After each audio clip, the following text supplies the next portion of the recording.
ሲጎሌ ያኦሌ በአዲስ ከተማ ሽምቡራይ መዝረማ ብሎ ነበር የሚዘፍኑት ገጠር አስታውሳለሁ።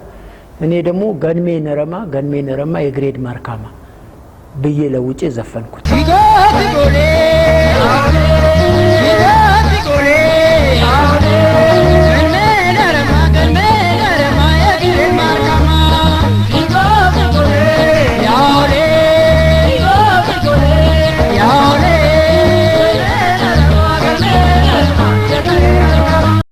የመጀመሪያ ስራዎቼ ይኸውልህ ስልጥኛ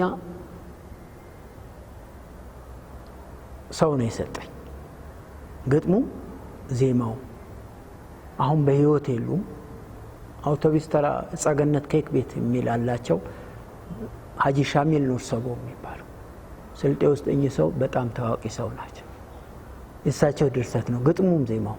ይሄ እዚህ አሁን 79 ካሴት ውስጥ የተካተተው።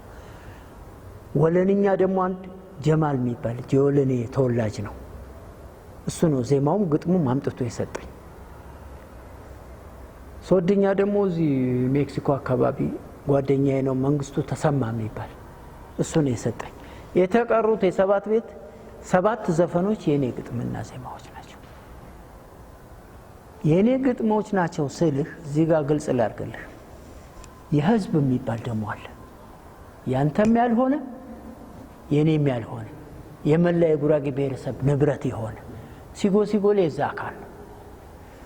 ምክንያቱም እኔ ልጅ ሆኜ ገጠር ሰርግ ቤት ሄድ ነበር፣ አይ ነበር፣ ልጆች ሲጫወቱ፣ ሴቶች ሲዘሉ ምናምን ሙሽሮች ሲጫወቱ አይ ነበር ብያለሁ ቀደም። እንደዛ በሄድንበት ሰዓት ባረፋና በመስቀል ወቅት ይዘፍኑታል። እንደውም ለምን ብዬ ትንሽ እንትኑ ጫፉን አልነግርህም በዜማ ሳይሆን ሲጎሌ ያኦሌ በአዲስ ከተማ ሽምቡራይ መዝረማ ብሎ ነበር የሚዘፍኑት ገጠር አስታውሳለሁ። እኔ ደግሞ ገንሜ ነረማ የግሬድ ማርካማ ብዬ ለውጬ ዘፈንኩት። ዜማው ነው ግጥሙ አይደለም። ዜማው የህዝብ ነው።